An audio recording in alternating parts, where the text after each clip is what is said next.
All right. Good morning, everyone. We are the Meg Hunters, and I am Candy Nichols, and I'm here with my captain, JT. Yeah, we're in the warehouse today, and we're here to film some educational videos just for you and me. And JT, what are we doing this morning? So we know that Great White is about half the size of Megalodon when we look at the teeth, but the Megalodon's a lot thicker, and by volume, it's a lot larger. So we're gonna see how much volume there is between a Great White and a Megalodon. This is pretty interesting, so I'm going to grab the camera. And we're going to take off. JT, let's start. So what I got here is I got two Great Whites. This is about 2.5 inches. That's about the how big they get is around their teeth, 2.5 inches for like a 19-foot or 18-foot. I've seen some a little bigger than that. This is how big they used to get. This is just under 3 inches. This is like 2 15/16. This is a tooth that I found. It's the second biggest one that I've found. It's a little over 6 7/8. They got up to a little over 7 inches. So the math that I usually use as a guide, for every 1/8 inch is a foot. So in 1 inch, there's 8 feet. So with a 7 inch, that would be 7 times 8 is 56. And these teeth got a little bigger than that. Not quite 7 1/4. Maybe somebody will find one that's 7 1/4. I've got one that's a little larger here than another gentleman found. This is 6 15/16. So I'm trying to get as close to 7 inches as I can. So what I'm going to do today is I'm going to see how much volume there is with a Great White versus a Megalodon. So here we can see that the Megalodon is about 2.5 times bigger than this large Great White that's almost 3 inches. So I'm going to put this Great White and the other one in water, and I'm going to be measuring it by milliliters, and we're going to see how many milliliters are displaced when I put these teeth in. So I'm going to start off with this 2.5 inch Great White, and we're at 150 milliliters, and there'll be a little bit of error because there's drips that are going to come off, but this is approximately. So from 150, it went halfway between 175 and 150, so that's about 12.5 milliliters displaced. So I'm going to write that down. Great White, 2.5, 12.5 milliliters. I'm glad I'm not doing the math. Yeah, good for you. Okay. I never was good at math. I'm going to grab this Great White, get as much of the water off as I can. And then we're going to go with this one that's almost 3 inches. So like I said, it's 2 15/16. So then I'm going to put this guy in here, which is hard to fit him in because he is big.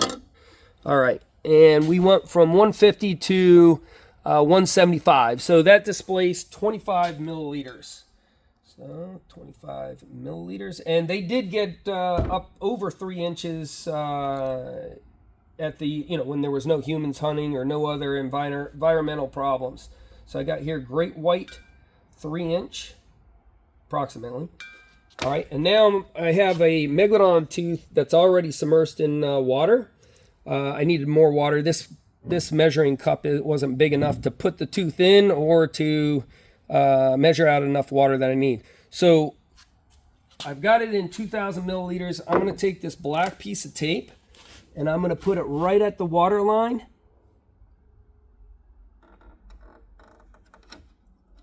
A little crooked there.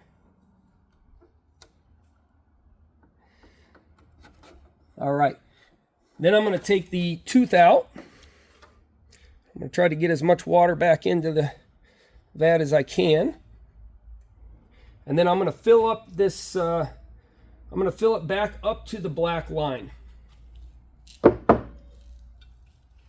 And then we're going to pour it into the measuring cup and see how many milliliters it displaced. So I'm right at the black line now. I'm going to pour into this large measuring cup here.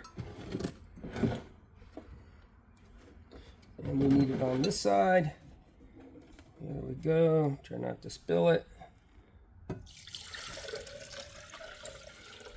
Oh, I just realized we're going to have a problem. We're not going to get the extra.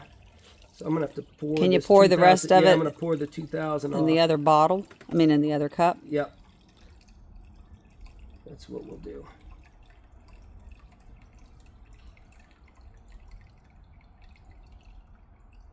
All right, that's it right there. And then we have milliliters. Nope, not on this one, but we can dump this in here.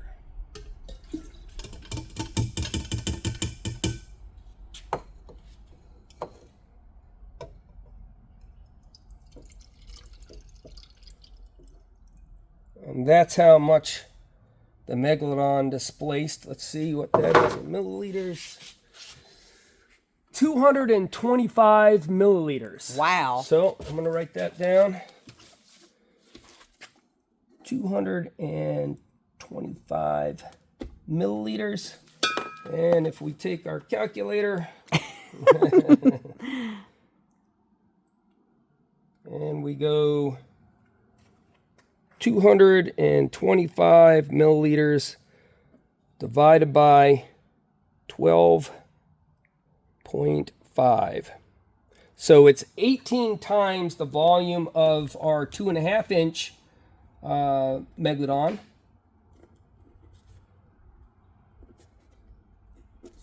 And on our 3 inch,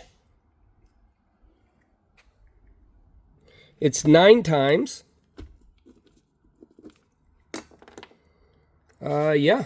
So summing that up. Yeah. So the Megalodon versus Great White, as far as volume, our 2.5 inch is 12.5 times. Our 3 inch is 9 times. So yeah, it's a lot bigger in volume.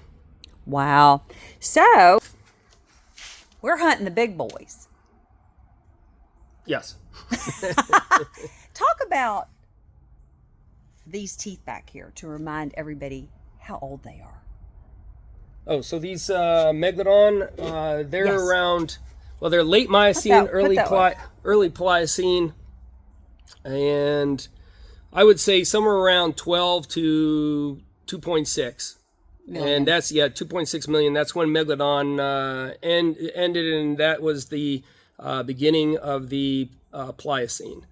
And then that's when the Great White started thriving after that. Well, as you can see, we don't have any sharks swimming around. Not this big, thank goodness. No, and somebody just sent me last night an April Fool. Well, it wasn't an April Fool's joke. They put it out there on the internet saying that this Megalodon was found, and then they said, "Oh, it's a April Fool's joke." I said, I saw that too. Yeah, we don't have that, but we have the real teeth here that were here a long time ago because you find them. Yep. All right.